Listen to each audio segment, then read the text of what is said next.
नमस्कार दोस्तों, मैं हूँ रचना और आप देख रहे हैं हमारा विशेष शो ज्ञान विज्ञान की बात रचना के साथ। दोस्तों, आज का एपिसोड हमारे लिए बहुत रुचिकर होने वाला है क्योंकि ये जो हमारा एपिसोड है ये ज्ञान विज्ञान और अभिनय कला सभी का समागम होने वाला है। आज हमारे साथ हैं हमारे विशेष अतिथि डॉक्टर अनिल रस्तोगी जी। सर, आपका बहुत बहुत स्वागत है। Thank you. सर के बारे में विशेष बात यह है कि सर हमारे देश विदेश के बहुत ही महान वैज्ञानिक रहे हैं और साथ ही साथ जो उनको पद्मश्री मिला है वह उन्हें कला के क्षेत्र में मिला है अपने अभिनय के लिए। सर के चेहरे से सब लोग वाकिफ़ हैं। मैं कुछ उनकी जो चुनिंदा फिल्में हैं उनका नाम पढ़ देती हूँ। उनकी बहुत ही चर्चित फिल्म रही है इश्कजादे, आश्रम, मुक्ति भवन और द स्टोरी ऑफ पोखरण, मुल्क और बहुत सारी फिल्में। इनके बारे में हम आगे आपसे बात करते रहेंगे। इसके अलावा सर ने करीब 70 से अधिक फिल्में करी हैं, 12 वेब सीरीज़ और 22 धारावाहिकों में उन्होंने 500 से अधिक एपिसोड में काम किया है। डॉक्टर रस्तोगी हाल ही में नाटकों के मंचन का शतक भी पूरा कर चुके हैं। वे 64 वर्षों से रंगमंच, 54 वर्षों से रेडियो, 49 वर्षों से टीवी और 39 वर्षों से फिल्मों में सक्रिय हैं। एक और विशेष बात यहाँ कहना चाहूँगी कि सर ने जो अपनी अभिनय की पारी जो शुरू करी है, खास तौर से शुरू करी है, वो 70 के दशक में शुरू करी है। तो हम सभी के लिए सर बहुत बड़े इंस्पिरेशन हैं। इसके अलावा आप अगर हम अपने शो में आगे बढ़ेंगे, इससे पहले हम देख लेते हैं सर के बारे में एक खास रिपोर्ट। साइंस और आर्ट के अद्भुत मेल को देखना हो तो इस चेहरे को देखिए। एक वैज्ञानिक के कलाकार बनने की इस कहानी में जितनी कामयाबी है, उससे कहीं ज्यादा संघर्ष भी है। आज सिनेमा, ओटीटी, टीवी और रेडियो की जान और पहचान बन चुके डॉक्टर अनिल कुमार रस्तोगी मूलतः एक वैज्ञानिक हैं। उनकी सोच वैज्ञानिक है, उनका काम वैज्ञानिक है और उसी वैज्ञानिक वाले अनुशासन ने इन्हें इस साल के पद्मश्री पुरस्कारों की लिस्ट तक पहुंचा दिया है। डॉक्टर रस्तोगी अब तक 70 से ज्यादा फिल्में कर चुके हैं। 14 से ज्यादा वेब सीरीज में लोगों ने उनके अभिनय का लोहा माना। जाना कहाँ है? और क्या हाल है तेरे नेता हुकुम सिंह के? बेहाल है जी। दर्जनों विज्ञापनों के जरिए उनका चेहरा घर घर पहुंच चुका है, लेकिन जो काम वो अपने शुरुआती दिनों से करते थे और आज भी उनके दिल को सबसे ज्यादा पसंद है, वो है थिएटर। जब वो डैडी के किरदार में अनंत का रोल निभाते हैं तो सब कुछ जीवंत हो जाता है। ये छोटा मत करो, ऐसे रिश्ते ज्यादा लंबे चलते नहीं हैं। ये मैं तुम्हें अपने अनुभव से बता रहा हूँ। थिएटर उन्हें सुकून देता है, लेकिन लोगों के दिलों में उनके लिए जगह बनाई फिल्मों ने। इश्कजादे में सूर्या चौहान के दादा का रोल कौन भूल सकता है। और अब भी लाश की चोटी पकड़। अरे काम तो ठीक से कर दे। मुक्ति भवन में बड़े रोल में आदिल हुसैन जैसे एक्टर थे, लेकिन रस्तोगी साहब ने अपने रोल से उसमें जान डाल दी। समय के साथ बदलने लगे तब तो विरोध चुका। मिशन रानीगंज, गुड्डू रंगीला, बाटला हाउस, रेड, परमाणु, मुल्क, एक्सीडेंटल प्राइम मिनिस्टर, थप्पड़ जैसी फिल्मों की फहरिस्त लंबी है और उससे भी ज्यादा उनके सम्मान की। भारत सरकार साल 2026 के पद्मश्री पुरस्कार के लिए उन्हें चुना है। ये उनके पुरस्कारों की लिस्ट में ताज़ा एडिशन है। इससे पहले केंद्रीय संगीत नाटक अकादमी पुरस्कार डॉक्टर रस्तोगी को मिल चुका है। उत्तर प्रदेश सरकार के यश भारती सम्मान से भी वो सम्मानित हो चुके हैं। मध्य प्रदेश सरकार की तरफ से उन्हें कालिदास सम्मान से नवाजा जा चुका है। उत्तर प्रदेश संगीत नाटक अकादमी पुरस्कार की भी वो शोभा बढ़ा चुके हैं। कला से इतर विज्ञान के क्षेत्र में उनकी मेहनत आज भी बोलती है। CDRI में बायोकेमिस्ट्री हेड रहते हुए उन्होंने 100 से ज्यादा रिसर्च पेपर्स, कई PhD और MD गाइड किए। विज्ञान में डॉक्टर रस्तोगी को उत्कृष्ट योगदान के लिए नेशनल एकेडमी ऑफ साइंसेज का फेलो सम्मान मिला। 82 की उम्र में भी वो नए किरदार सीख रहे हैं, नई स्क्रिप्ट पढ़ रहे हैं, नए मंच पर खड़े हो रहे हैं। ये उत्साह, ये जुनून और उससे बढ़कर उनकी इंसानियत ही डॉक्टर रस्तोगी की सबसे बड़ी पहचान है। इसे नई पीढ़ी को सीखने की जरूरत है। सर को मैं तब से जानती हूँ जब से मैंने सन 1998 में CDRI ज्वाइन किया था फॉर PhD, और तभी से सर से व्यक्तित्व से मैं बहुत प्रभावित रही और सर मुझे पिता तुल्य फिगर लगते थे हमेशा से वहाँ से। और जब सबको अभी पद्मश्री अवार्ड मिला तो मैंने हमारे प्रदीप सर है, प्रदीप श्रीवास्तव सर हैं, उनसे मैंने उनका नंबर लेके सर को कॉन्टैक्ट किया और उन्हें राज़ी कर लिया कैसे भी करके इंटरव्यू देने के लिए। सर यहाँ अपने नाटक के मंचन के लिए आए हुए हैं और मैंने कहा क्यों ना इस अपॉर्चुनिटी को जो है वो यूज़ किया जाए और सर का इंटरव्यू लिया जाए। तो सर आप वैज्ञानिक रहे बहुत सालों तक, आप CDRI से रिटायर हुए 41 years जी। और आपने वहाँ पे, जब मैं वहाँ पे ज्वाइन की थी, आपने हेड ऑफ द बायोकेमिस्ट्री आप वहाँ काम कर रहे थे। इसके बारे में आप थोड़ा बताइए कि आपने CDRI कब ज्वाइन किया और कैसे कैसे आप वहाँ पर अपने वैज्ञानिक रिसर्च पे आगे बढ़े। ऐसा रचना कि मैंने MSc बायोकेमिस्ट्री में किया था। इत्तेफाक से बायोकेमिस्ट्री उस समय एक बिल्कुल नया सब्जेक्ट होकर के, अलग सब्जेक्ट होकर लखनऊ यूनिवर्सिटी में शुरू हुआ था। पहले it was in the course, लेकिन it was not a separate subject. Mine was the first batch in 1962। तो 61 में यूरी गैगरिन आए लखनऊ, या तो उनको सिविक रिसेप्शन दिया गया CDRI के लॉन्च में। तो उस बहाने मुझे CDRI की लैब्स देखने को मिली। अब I was already working as a MSc student at Lucknow university, तो वहाँ हमारे यहाँ फंड्स की बहुत कमी थी। और अब तो हमारा डिपार्टमेंट बहुत अच्छा हो गया है। मैं एलुमनाई एसोसिएशन का प्रेसिडेंट भी हूँ लखनऊ यूनिवर्सिटी की बायोकेमिस्ट्री का। लेकिन उस समय बहुत फंड्स की कमी थी। एक एक इंस्ट्रूमेंट प्रोफेसर कृष्णन ने कैसे जुटाया था हम लोग जानते थे, और इसीलिए वो स्टूडेंट्स को ज़्यादा छूने भी नहीं देते थे, टीचर्स रीडिंग लेते थे। तो लेकिन जब मैं CDRI आया तो मैं देख करके बिल्कुल मंत्रमुग्ध हो गया कि यहाँ तो बड़ी बड़ी इंस्ट्रूमेंट्स हैं, गैजेट्स हैं, मशीनें हैं, बड़ी वेल इक्विप्ड लेबॉर्ट्री। तो I made up my mind कि if I could I will join CDRI। और इत्तेफाक से ऐसा हुआ कि जैसे ही मेरा MSc ख़त्म हुआ, मैंने दोनों जगह से CSR की रिसर्च फेलोशिप के लिए अप्लाई किया, and I got it at both the places. उस समय आधार कार्ड तो होता नहीं था कि आप एक ही जगह से कर सकते। तो I preferred CDRI and I join CDRI। तो बायोफिज़िक्स डिपार्टमेंट में मेरा हुआ, लेकिन काम लगभग वो बायोकेमिस्ट्री का ही होता था। बाद में हमारा डिपार्टमेंट मर्ज भी हो गया। तो I started with parasitic disease, जिसमें हमने प्रोटोजोआ से काम शुरू किया था। मुझे याद है अमीबा पे, एंटीमीबा हिस्टोलिटिका हुआ करता था पैथोजन। अब देखिए मुझे रिटायर हुए 23 साल हो गए हैं, और ये बात मैं कर रहा हूँ आपसे 1962 के। आप सोच लीजिए कितने साल हो गए। तो मैं बहुत ज़्यादा तो नहीं बता पाऊँगा, लेकिन जो मेरी मेमोरी में अभी थोड़ी बहुत चीज़ें रह गई हैं, I would like to share with you. तो उसमें मैंने एक मॉडल लिया था। जैसे एंटीमीबा हिस्टोलिटिका तो पैथोजन होता था जो तो कि ये डिसेंट्री कॉज अमीबिक डिसेंट्री करता है। तो मैंने शाइजोपायरनस रसेलाई लिया था। तो उसमें क्या होता है कि अमीबा एक्सिस्ट करता है और वो फिर पैथोजेनिक फॉर्म उसका होता है। तो हम उसको कैसे एक्सिस्ट करा सकते हैं और उस पर ड्रग का एक्शन कैसे कर सकते हैं। तो इस पे मैं काम कर रहा था, और मैंने उस समय कुछ पेपर्स जर्नल ऑफ प्रोटोजोलॉजी जो इंग्लैंड से छपता था, मैंने पेपर पब्लिश भी किए। बाद में यहाँ पर हमारे जो ईस्टर्न डिस्ट्रिक्ट थे यूपी के और बिहार में कालाजार बहुत फैला।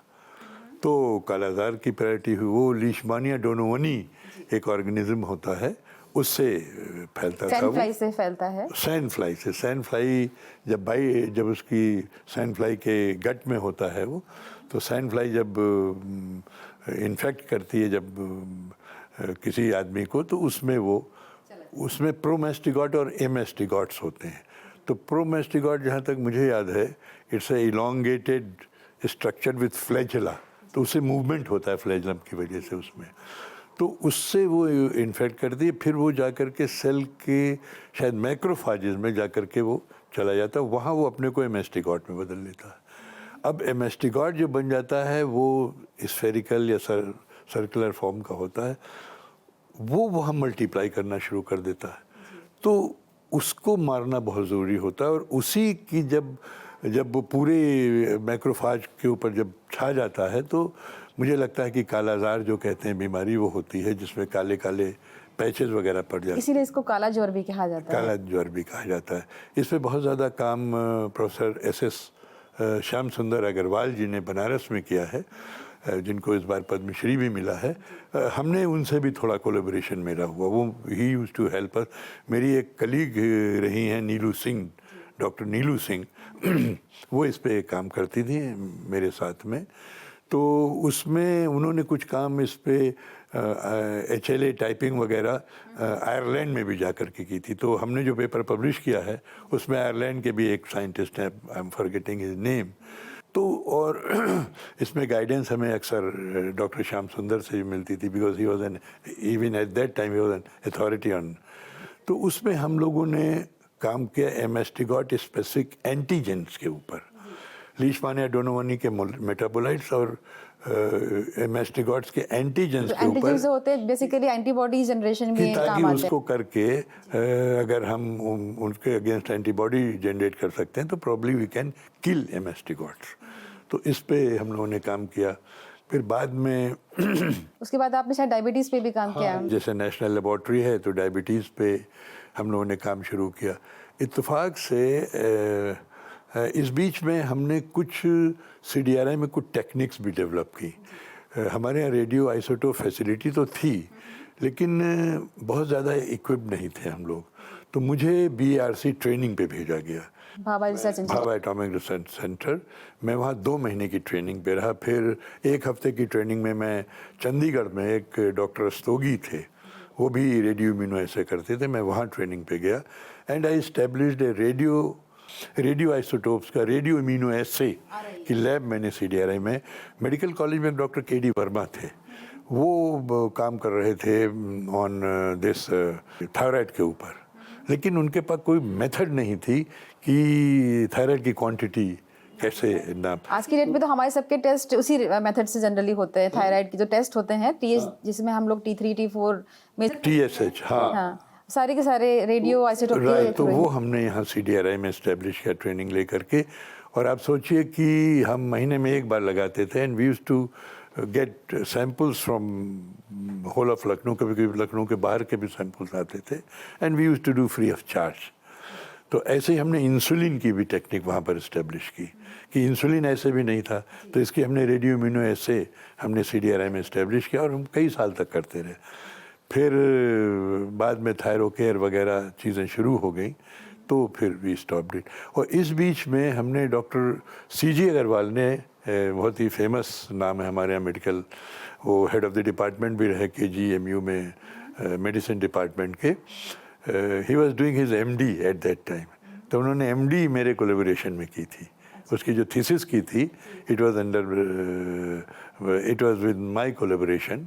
आज की डेट पे तो HbA1c जो है बहुत ही पहला मार्कर है। यस, उसमें हमने पेपर भी पब्लिश किया, and we established that HbA1c is a better marker of your sugar.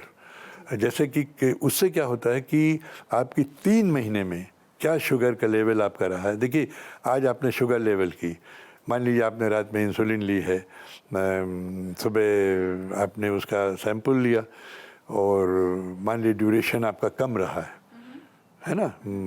जैसे वैसे तो कहते हैं कि उसके खाने के 10 घंटे 12 घंटे के बाद आपको करना चाहिए, लेकिन अगर मान लीजिए टाइम में थोड़ा फ़र्क हो गया, फिर आप खाना खा करके पोस्ट प्रेंडियल करते हैं, तो उसमें कभी ऐसा हो सकता है कि शुगर वैल्यू मान ली आपकी लो आ गई, आपने कहा वाह मेरी तो डायबिटीज़ सही हो गई।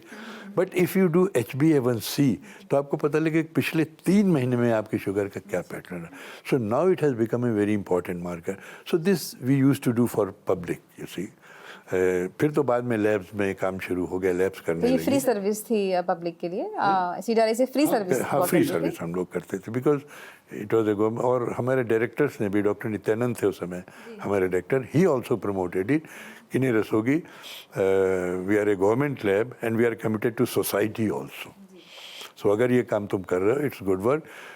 सी that your research work doesn't suffer. जैसे ये हम लोग महीने में 1 बार लगाते थे। और फिर हमने ये डॉक्टर KD वर्मा के टेक्नीशियन को हमने टेक्निक सिखाई, उनके हमने रेडियो आइसोटोप लैब इस्टेब्लिश कराई, तो फिर उनके यहाँ भी होने लगा medical college.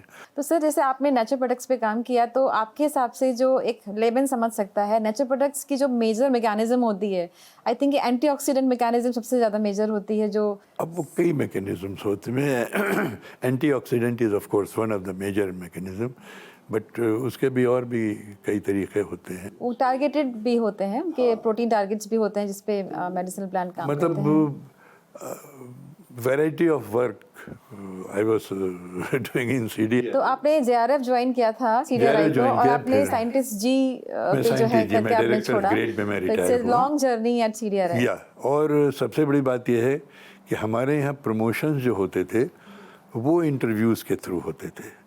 There was no method of automatic promotion कि आपके 5 साल हो गए you will be promoted. No, you have to face an interview then only you will be. और मेरे समय तो बहुत लंबी प्रोसीजर थी। उसी JRF से मैं SSA बना, SSA से JRF JSO बना, JSO से SO2 बना, SO2 से SSO1 बना, फिर असिस्टेंट डायरेक्टर 2 बना, फिर असिस्टेंट डायरेक्टर 1 बना, फिर डिप्टी डायरेक्टर बना। सी देयर इज लॉन्ग। लेकिन आई एम हैप्पी कि इसके साथ में मैं थिएटर भी कर रहा था। तो इंटरव्यूज में मेरा थिएटर मुझे बहुत मदद करता था। जी, तो सर अब आते हैं हमारे जो आज का विषय है, पद्मश्री अवार्ड आपको इस बार मिला है, तो अब भी कला के क्षेत्र में आपको मिला कला है। के। तो हम ये जानना चाहेंगे आपसे कि कैसे साइंटिस्ट होते हुए आपके दिमाग में ये विचार आया कि आप थिएटर में जाना चाहते हैं। इंटरप्ट यू, ये मुझे मिला है ना कला के क्षेत्र में, लेकिन जो मैंने फॉर्म भरा था उससे मैंने ये लिखा था कि I am amongst few people who are involved in 3 types of work: as a scientist, as an actor and as a philanthropist. शायद ये कॉम्बिनेशन ज़्यादा नहीं होते, मैं जानता नहीं हूँ, but to the best of my knowledge ऐसा कॉम्बिनेशन शायद नहीं हो इंडिया में. So this also might have help me in getting this Padma Shri. क्योंकि देखिए उसमें एक कॉलम होता है कि सोशल वर्क आप क्या करते हैं. जो पद्मश्री का जो फॉर्म इस बार जो मैंने देखा था बड़ा लंबा फॉर्म था, उसमें 50-52 पॉइंट्स थे. उसमें कॉलम ये भी था सोशल वर्क आप क्या कर रहे हैं, जो आप काम कर रहे हैं उसका सोशल इम्पैक्ट क्या है. This use to be a very important factor. तो मुझे लगता है कि this has also contributed in that.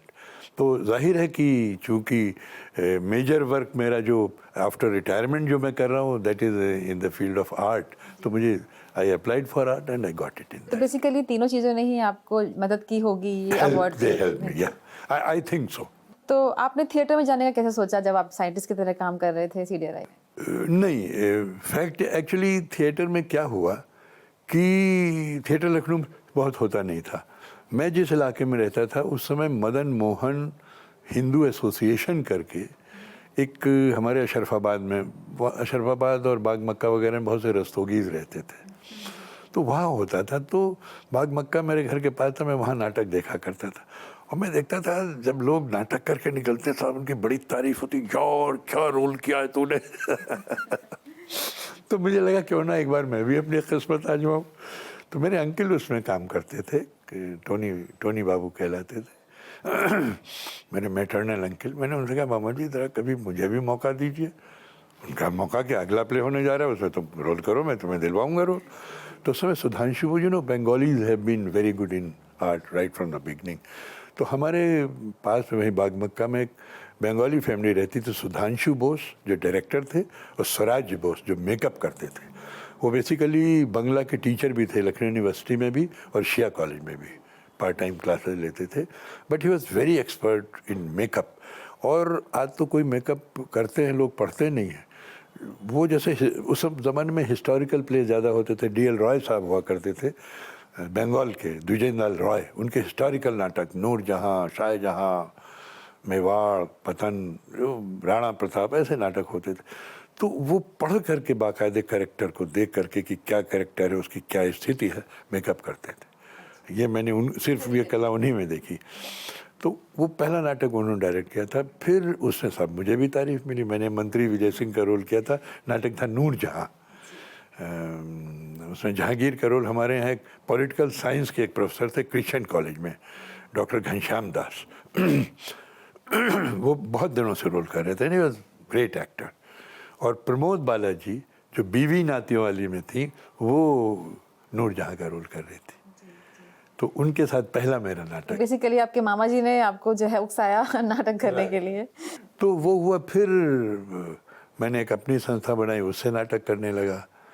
लेकिन एक्चुअल जो नाटक मैंने शुरू किया उसमें मैंने कुछ बड़े, जैसे मेरे पहले गुरु राजेश्वर बच्चन जी थे जिनके साथ मैंने शायद अपना 4था या 5वां नाटक किया था.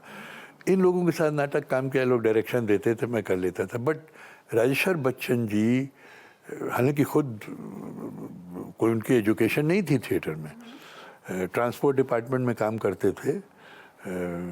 लेकिन उनके में पता नहीं क्या था, वो थिएटर के जो नुआंसेस होते हैं, थिएटर के जो अलग अलग टाइप के रोल्स होते हैं जो कि भरत मुनि के नाट्य शास्त्र में डिस्क्राइब्ड हैं, उन्होंने ही वो मुझे बताया.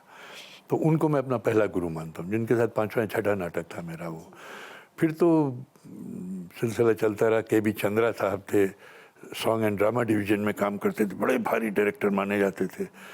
तो उनके यहाँ तो हमारे गुरुजी ने कह के भेजा, सुनो बल्लम पकड़ने का भी रोल मिल रहा करना, सब बड़े बड़े आर्टिस्ट काम करते हैं, यहाँ तुम हीरो बनते हो, वहाँ हीरोगिरी छोड़ देना। तो और वहाँ वाकई मुझे आपको बताऊँ, मुझे बल्लम पकड़ने का जो गजनी का सिपहसालार था उसके बल्लम पकड़ने का रोल दिया गया। But as the luck worked, मुझे फिर प्रमोट किया गया गजनी के रोल में। फिर उसी प्ले में, उसका नाम था जय सोमनाथ, दिस वॉज 1967, मुझे जो उसका विलेन था मेन शिवराशि, उसका रोल मुझे मिला। Terrific role. He was the person who opened the door of Somnath Mandir, क्योंकि वो चौला जो मंदिर की नर्तकी थी उससे प्यार करता था, वो उसको मिली नहीं, तो उसने कहा, विक्षिप्त हो गया, उसने गजनी के सिपहसालार के लिए दरवाजे खोल दिए थे। तो वो रोल मुझे, that role was noticed by the audience. Play मैं कर चुका था 8-10, लेकिन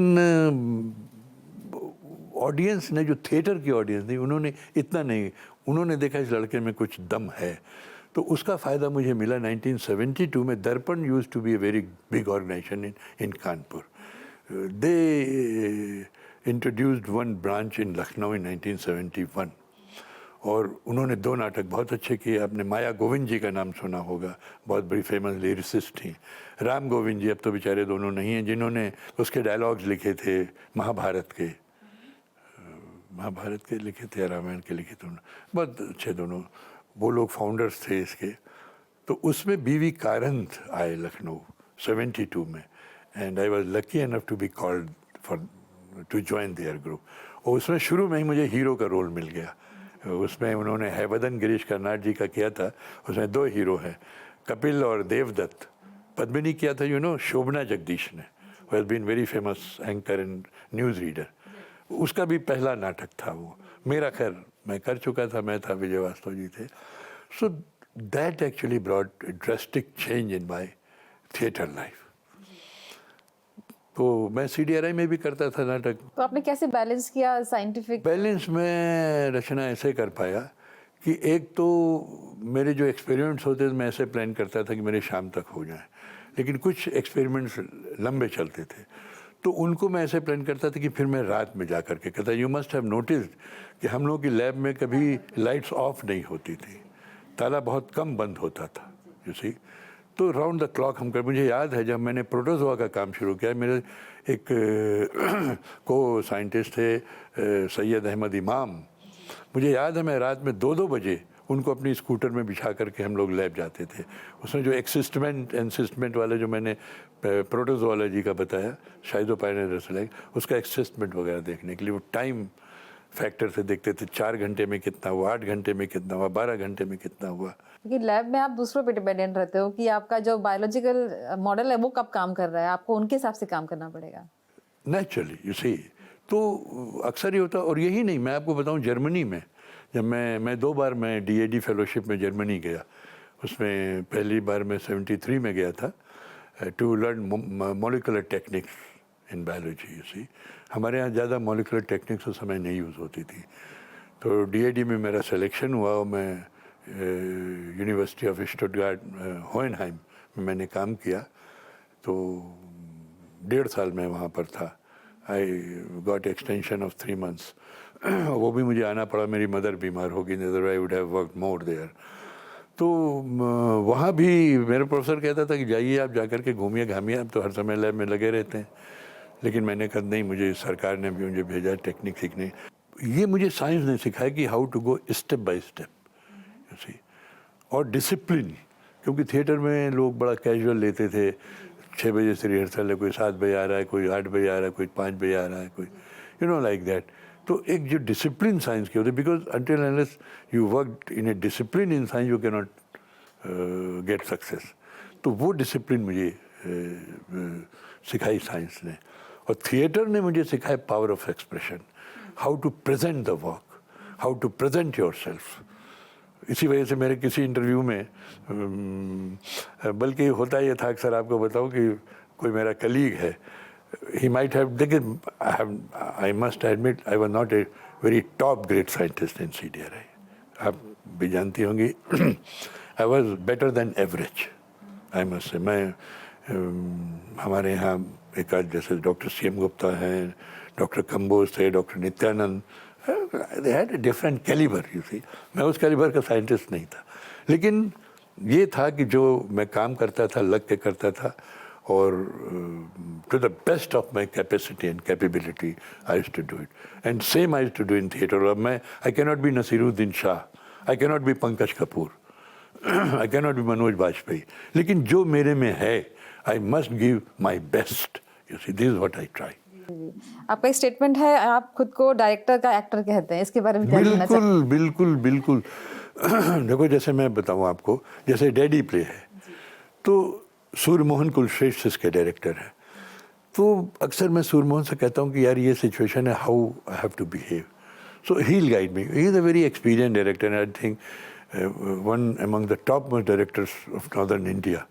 इसके पहले मैंने उर्मिल कुमार थपलियाल के साथ काम किया, मैंने राज बिसारिया साहब के साथ काम किया, who was the doyen of Indian theatre, as a teacher, as a performer, as a director, as an actor, सबके साथ मैंने काम किया।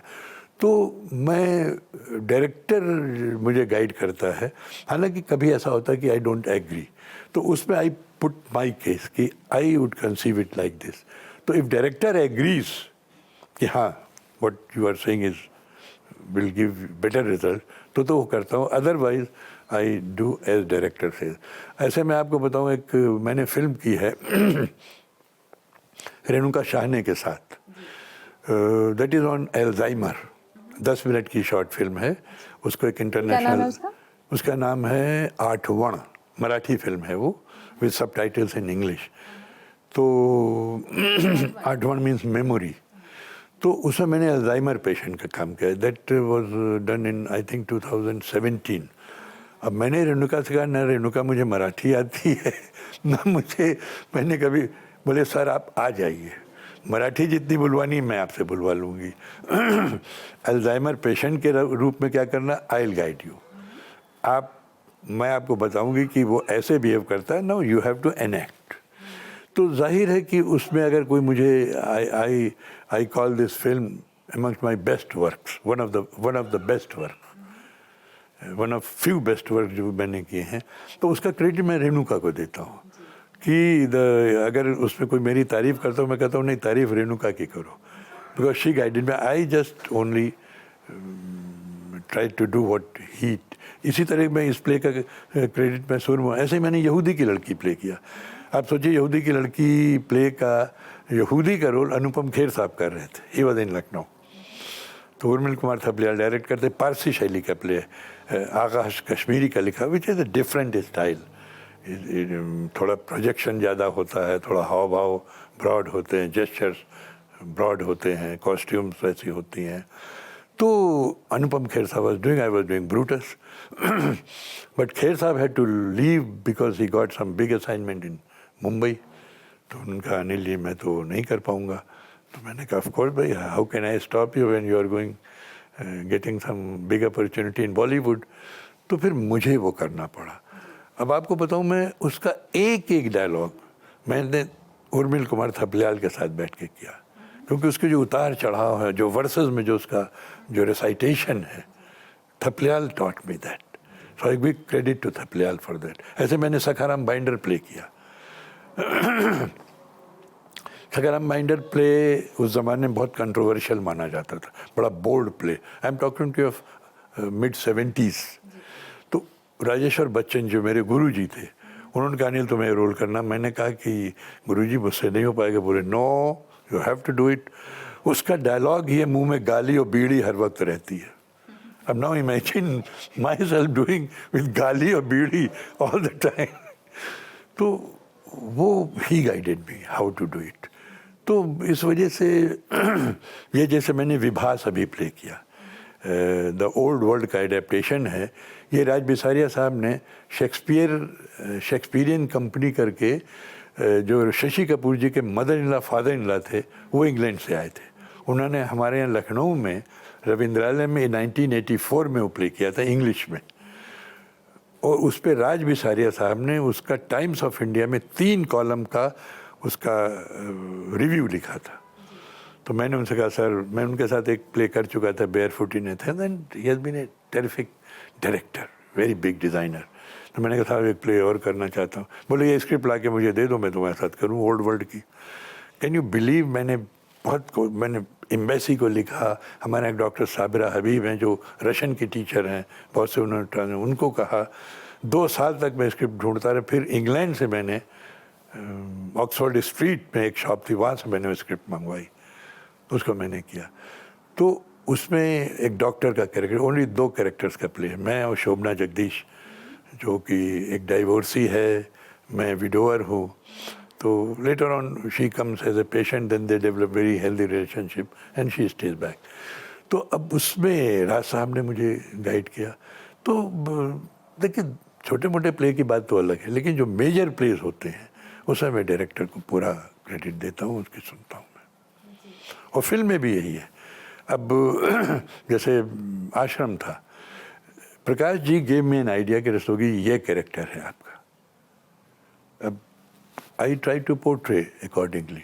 अगर कहीं वो नहीं एग्री करते थे, कभी कभी मुझसे आके कहते थे अनिल जी थिएटर ज़्यादा हो रहा है क्योंकि इट्स ए डिफरेंट मीडियम। अच्छा मैं तो बेसिकली थिएटर का ही एक्टर हूँ, तो I used to improve that. तो सर मैं आपसे ये पूछना चाह रही थी कि आपने तीनों प्लेटफॉर्म पे काम किया, थिएटर में, फिल्मों में, OTT पे, तो आप कैसे इन तीनों में अंतर कर पाते हैं और क्या फ़र्क क्या है? तीनों में बहुत फ़र्क है। देखिए थिएटर जो है इट्स ए लाइव परफॉर्मेंस। हमें थपलियाल जी कहा करते थे, कहावत थी उनकी कि टीवी में आदमी छोटा दिखाई देता है सही बात है। सिनेमा में आदमी, फिल्म में आदमी बड़ा दिखाई देता है, थिएटर में आदमी दिखाई देता है। जैसे तो दैट इज़ वेरी ट्रू, क्योंकि थिएटर में क्या है, एक तो there are no cut back, no cuts. जो आप करते हैं it's a live performance and you get the response from the audience right there. तो जो ऑडियंस रेस्पॉन्स होता है वो भी आपको बहुत मदद करता है उसे करने में। तो एक तो वो लैक करता है। देखिए मैं रेडियो भी करता हूँ, आप रेडियो भी पूछिए, चारों में क्या फ़र्क मैं आपको बताऊँ। Probably I am the only artist जो रेडियो, टेलीविज़न, स्टेज और फिल्म चारों मीडियम में काम करता है। ये भी मैंने अपने बायोडेटा में ऐड किया था जो मुझे पद्मश्री मिली कि I may be the only artist who is working in all 4 forms of theatre historic expressions. तो थिएटर में जो मतलब इसीलिए हमको 2-2 महीने रिहर्सल करनी पड़ती है। एक एक जेस्चर, एक एक एक्सप्रेशन, एक एक डायलॉग की डिलीवरी, कहाँ पे एम्फेसिस देना है, कहाँ पंक्चुएट करना है, कहाँ कॉमा लगाना है, कहाँ फुल स्टॉप लगाना है। इसी एक सेंटेंस को आप 4 तरीके से कह सकते हैं, बट चारों का एक्सप्रेशन किस वर्ड को आप कैसे करते हैं उसे माने बदल जाते हैं। तो that is very important.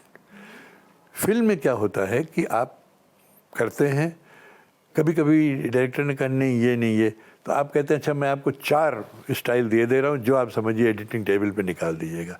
Film has become more medium of director and editor rather than actor. मेरा मानना है कि एक्टर कंट्रीब्यूशन उसमें 35% होता है, 65, जबकि स्टेज पे टोटल कंट्रीब्यूशन एक्टर का होता है। Director has done his job, now it is you on the stage who is performing, so there you give your 100%। यहाँ पर क्या है कि डायरेक्टर का एक कॉन्सेप्ट है, उस कॉन्सेप्ट से डायरेक्टर काम करते हैं। और फिर एडिटिंग टेबल पे अब आपके 10 एंगल से तो आपके वो शूट करते हैं, फिर उसमें कौन सा एंगल लगाना है, क्या एक्सप्रेशन उन्हें रखना है, दैट इज़ वो एडिटिंग टेबल पे डिसाइड होता है। टीवी में क्या होता है कि टीवी सबसे आसान मीडियम होता है।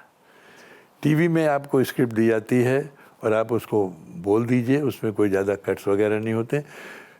और टीवी की एक्टिंग को मैं बहुत अच्छी एक्टिंग भी नहीं मानता। ऑफ कोर्स कुछ एक्टर्स बहुत टीवी से ही निकले हैं, लेकिन टीवी इज़ मच ईजियर। सबसे डिफ़िकल्ट जो और मैं मानता हूँ वो है रेडियो, बिकॉज रेडियो में through your voice you have to create the scene. क्या हो रहा है, दर्शक जो सुन रहा है वो सुन नहीं रहा है, अगर वो आंख बंद कर ले तो वो आपको देख रहा है। He should visualise what is happening that you are doing, what is happening somewhere which he is listening to.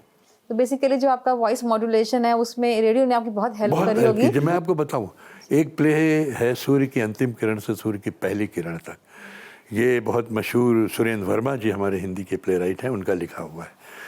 अब उसमें देखिए आज तो दुनिया बहुत आगे बढ़ गई। आई एम टॉकिंग टू ऑफ 1976, उसमें हमने प्ले किया था, उर्मिल कुमार थपलियाल ने डायरेक्ट किया था। That is my birth year actually. That is my birth year actually. Okay okay. तो उसमें क्या होता है कि किंग इम्पोर्टेंट है, तो जो दरबारी हैं उनको तो एक उत्तराधिकारी चाहिए राज्य का, इसी। तो उसमें क्या है कि उस समय नियोग की प्रथा होती थी। नियोग की प्रथा ये कि किसी पूर्णमासी के दिन तमाम राजा लोग आएंगे और रानी जिसको चुनेगी उसके साथ वो सोएगी। अब ये सीन सुरेंद्र वर्मा जी ने लिखा है, वो सीन डिस्क्राइब किया है। नाउ स्टेज की मर्यादा को देखते हो आप कितना मंच पे दिखाएंगे। तो हमारे वो डायरेक्टर उर्मिल कुमार थपलियाल ने कहा आप दोनों रेडियो आर्टिस्ट हैं। मैं उसमें प्रतोष कर रहा था जिसको रानी शीलवती चुनती है जा कर के। जो शीलवती कर रही थी वो मेरी बहुत सीनियर आर्टिस्ट थी रेडियो में, मैं नया था। मैं रेडियो मैंने ज्वाइन किया 71 में और ये बात है 76 की, मुझे 5 साल हुए थे। वो मेरा ख्याल कम से कम 15-20 साल से कर रही थी। तो उन्होंने क्या किया, स्टेज पे तो सिर्फ एक बेड लगाया जो बिल्कुल जिसकी चादर में कोई सिलवट नहीं थी, to depict that bed is not being used. उसमें लाइट से उन्होंने मेल और फीमेल वॉइसेस को दिखाया। मेल वॉइस पे एक लाइट का एक सर्कल, उस पर क्रिसेंडो जब होता है दोनों लाइट्स फिक्स हो जाते हैं, उसमें सितार का झाला। And from the background we deliver the dialogues with emotions. तो if you close your eyes, if you shut your eyes, you can visualise what is happening on the stage. तो ये रेडियो का फ़ायदा हम लोगों को मिलता है। तो आपको लखनऊ थिएटर में भीष्म पितामह कहा जाता है? नहीं, मैं भीष्म पितामह राज बिसारिया साहब को कहता था। अभी किसी ने अखबार में लिख दिया I am not Bhishma Pitamah. मुझसे बहुत बड़े बड़े लोग हैं हमारे यहाँ। अच्छा, आपका एक फेवरेट शो है बियॉन्ड द कर्टेन, इसके बारे नहीं, में थोड़ा बियॉन्ड द बताइए। कर्टेन बेस्ट शो तो मैं रचना नहीं कहूँगा, one of the best shows मैं कहूँगा, क्योंकि लेकिन ये अलग है। जितने मैंने 99 प्लेस किए हैं, जैसे डैडी मेरा 99th प्ले था, 98th मेरा प्ले था, एक मैंने किया था हमारे यहाँ BNA में टीचर हैं, लाइटर ऑन द लिप्स, वो किया था। तो इसमें ये था कि it was different from my other place. Like Anton Chekhov का एक प्ले है स्वान सॉन्ग, हंस गीत। उसमें उन्होंने एक कलाकार की जीवनी डिस्क्राइब की है जो बहुत ही डिजेक्टेड है, हारा हुआ है, थका है, 60s में है। वो बहुत सी स्क्रिप्ट मेरे पास आई थी, मैंने कहा नहीं ये सब कुछ मुझे सूट नहीं कर रही हैं, आई वांट समथिंग न्यू। तो फिर जो इसकी डायरेक्टर थी Muskan Goswami, she is from Lucknow basically, but now she has made a theatre, Muskan theatre lab in Mumbai, and she is working, she is totally dedicated to theatre, बहुत अच्छा काम कर रही है। तो उसने मुझसे डिस्कस करके दिल्ली में NSD का एक योगेंद्र करके सज्जन है जो यश योगी के नाम से लिखते हैं, उससे स्क्रिप्ट लिखवाई। Four hours together I discuss my life, how I came in theatre, what have been my best plays, कौन मेरे और पसंदीदा प्लेज हैं जो मैंने किए नहीं हैं, मेरी लाइफ में क्या क्या एपिसोड रहे, who were the persons who contributed in my life. जैसे उसमें मेरे कुछ जो अच्छे नाटक हैं, जैसे पंछी जा पंछिया मैंने एक नाटक किया है, बोइंग बोइंग का एडेप्टेशन, उसके कुछ पीस लिए। एक मैं चूचू का मुरब्बा करता था, उसमें I used to imitate Ameen Sayani ji anchoring में। बल्कि एक बार मुझे रेडियो में मिल गए, टीवी पे मैं प्रोग्राम करने यार, मैंने कहा सर आज आपको मैं इमिटेट कर रहा हूँ। बोले सुनूंगा मैं मैंने रुस्तम सोहराब का, मैंने उसमें रुस्तम का रोल किया था, उसका पीस लिया। मैंने यहूदी की लड़की का पीस लिया। फिर मैंने कुछ शेक्सपियर के प्लेस लिए, ओथेलो का एक छोटा सा पीस लिया, किंग लियर का एक पीस लिया, हैमलेट का एक छोटा सा पीस लिया, and I describe my life also. उसमें उसने क्या किया कि मेरी साइंटिफिक लाइफ को थ्रू प्रोजेक्शन 2-3 मिनट का, और फिर मेरे जो एक्टिंग लाइफ रही है जिसमें मैंने थिएटर, सीरियल, फिल्म, OTT सब किए हैं उसका, और मेरे अवार्ड्स का, वो उसके थ्रू प्रोजेक्ट किया। And I describe about my brother जिन्होंने मुझसे एक फिलैंथ्रोपिक ऑर्गेनाइजेशन से जोड़ा। मेरे पेरेंट्स, मेरी मदर जिन्होंने मुझे थिएटर के लिए प्रमोट किया, मेरी वाइफ जो अब मेरे थिएटर का मुझे काम देखती हैं, I am going to be 83 years now.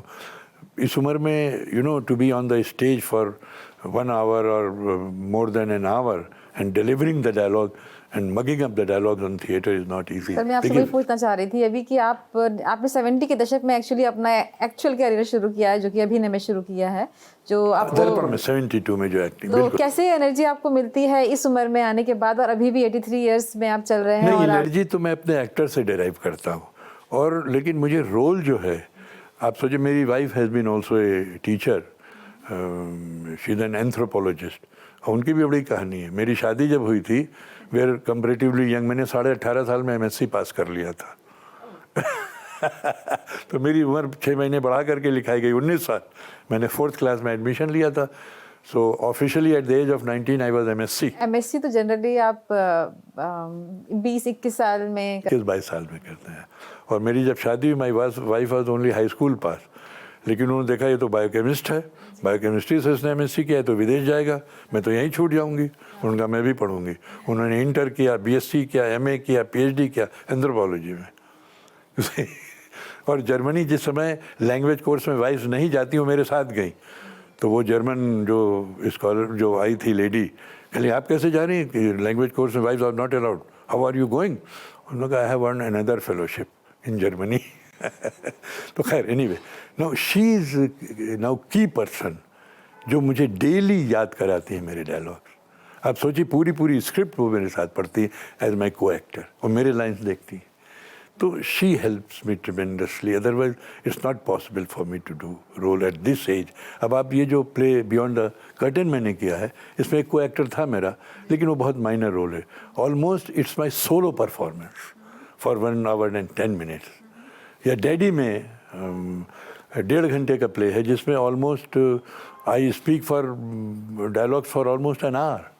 Now it's not easy at this age to learn the lines, तो शी हेल्प्स मी। आपका 15-20 साल तक ये आपका डैडी जो है वो टूर करता रहा, तो नहीं अभी नहीं special- टूर करता, अब करेगा टूर। अभी मैंने शोज इसके लखनऊ में किए हैं। 18 फरवरी इसका Bharat Bhavan is a very celebrated place, जहाँ पर लोग, मैंने बहुत नाटक किए हैं वहाँ मुझे करना है फिर चंडीगढ़ में पहले बहुत नाटक करता था, इधर बहुत अरसे से नहीं किया। You have very good audience in places like Bhopal, in Chandigarh, everywhere you don't have equally good audience. बहुत अच्छी ऑडियंस यहाँ मिलती है। तो अब आप हमें कोई अपनी बहुत ही फेवरेट मूवी के बारे में बताइए जिसमें आपने काम किया हो, आपको बहुत मज़ा आया हो और आपको लगता है कि आपने पूरा जस्टिस किया है अपने रोल के साथ। नहीं देखिए, मूवी में तो मैं आपको बताऊं, वैसे तो जैसे आपने बताया मैंने 75 से ज़्यादा मूवीज़ की हैं, लेकिन my best movie which changed my life was Ishaqzaade. Fact ये है कि जब मैंने इशकज़ादे की, I took it very lightly, very casually. भाई मेरे लिए सब शौक थे, लेकिन इशकज़ादे ने मेरी टोटल लाइफ बदल दी। इशकज़ादे की वजह से जब I never knew that I have done something good, भाई मैं तो जैसे और फिल्में करता था, जैसे ये किया वो भी कर लिया है, लेकिन the response which I got from audience, आप सोचिए, ये इमेजिन करिए कि लोग बम्बई भाग के जाते हैं काम करने के लिए, काम सीखने के लिए, काम लेने के लिए, काम करने के लिए। मुझे बम्बई बुलाया गया, and that also at that time I had started limping. I was in bad shape. My this left knee was badly damaged, osteoarthritis थी, and I was limping. तो मैंने उसको कहा भी कास्टिंग डायरेक्टर को, मैंने तू मुझे बुला रही है, मैं तो लिम्प करता हूँ। उन्होंने कहा आप जैसे टूटे फूटे हो, जैसे हो आप आइए, you are acceptable to our channel. Colors पे आता था एक सीरियल, न बोले तुम न मैंने कुछ कहा, उससे मेरी एंट्री हुई। फिर वहाँ जा कर के जो मैंने लोगों की अपने लिए रेस्पेक्ट देखी बिकॉज ऑफ दिस फिल्म इशकज़ादे, तो मुझे लगा यार वाकई में तो कोई बड़ा काम मैंने कर दिया है। तो आपने क्या रोल निभाया था इस शादी में? इसमें मैंने अर्जुन कपूर के दादा का रोल निभाया था। It's a little negative character but a politician. I can say it this was a central character in that film. देखिए हीरो हीरोइन तो हैं अर्जुन कपूर और Parineeti Chopra, but the central character in that is this दादा, जो मैंने role उसमें किया था। तो उसकी वजह से फिर मुझे बुलाया गया। फिर उसी की वजह से मुझे बालाजी में एक बहुत सीरियल ये है मोहब्बतें, बहुत पॉपुलर हुआ है। यू नो उसमें जो दिविता त्रिपाठी हैं, उसके फादर का फर्स्ट चॉइस मैं था। मुझे वो रोल ऑफर हुआ था, उन्होंने ऑडिशन लिया and they knew that I have come after doing Ishaqzaade. तो audition was like a formality. वो जैसे ही एकता जी के यहाँ भेजा गया, एकता कपूर ने अप्रूव कर दिया। नेक्स्ट डे मेरे पास आ गया कि यू आर फाइनलाइज, सब फाइनल हो गया।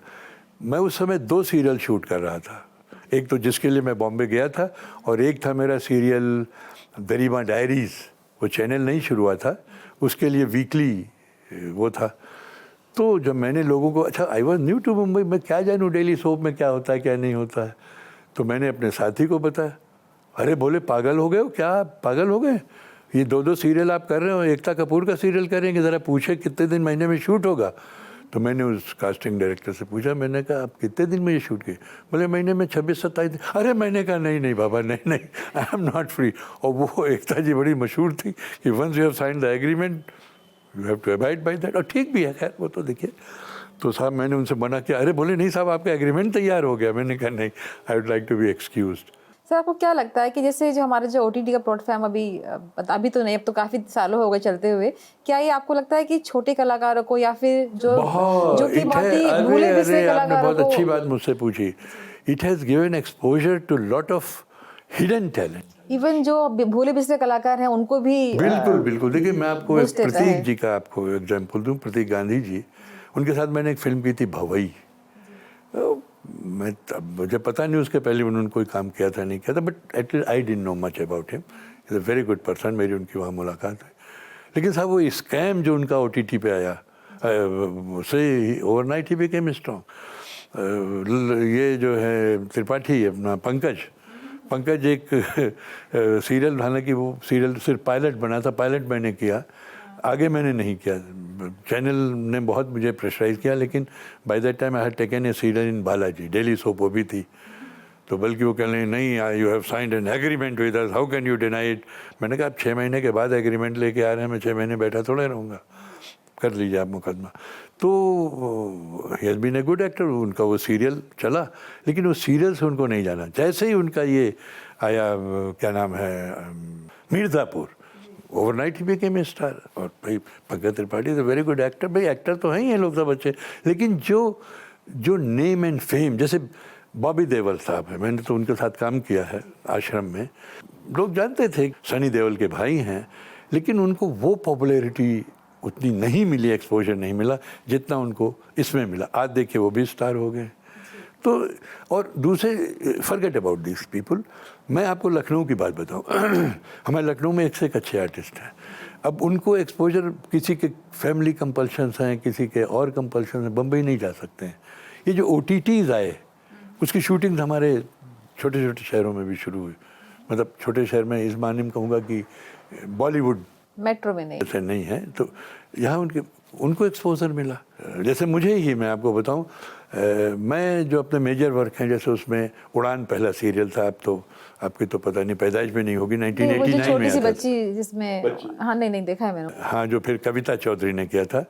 That role became very popular. That was my first major work which gave me national recognition.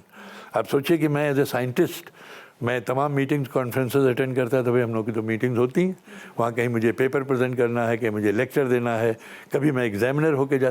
People would never believe he is Bashir Ahmed of Udaan. See भाई दोनों अलग अलग डाइवर्स फील्ड थी, एक्टर कैसे हो सकता है।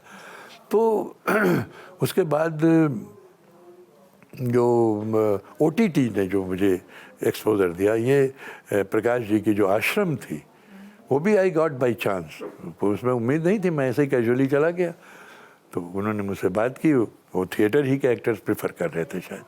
जब उन्होंने मेरा थिएटर एक्सपीरियंस इतना देखा, प्रकाश जी ने सिर्फ मेरा इंट्रो रिकॉर्ड कराया और ले लिया मुझे। And that gave me very big exposure, I tell you. Aashram की वजह से मुझे बहुत लोगों ने बुलाया काम देने के लिए, क्योंकि इशकज़ादे जो नए डायरेक्टर्स आए उनके दिमाग में तो रही नहीं होगी। पुराने लोग जानते हैं इशकज़ादे, पुरानी पब्लिक जानती है। जो एजेड लोग हैं मुझे उड़ान से जानते हैं, मिडिल एजेड लोग मुझे इशकज़ादे से जानते हैं, नए लोग जो हैं वो मुझे आश्रम से जानते हैं। तो ये भी OTT। अच्छा, दूसरे क्या है कि इसकी ऑडियंस बहुत बड़ी है।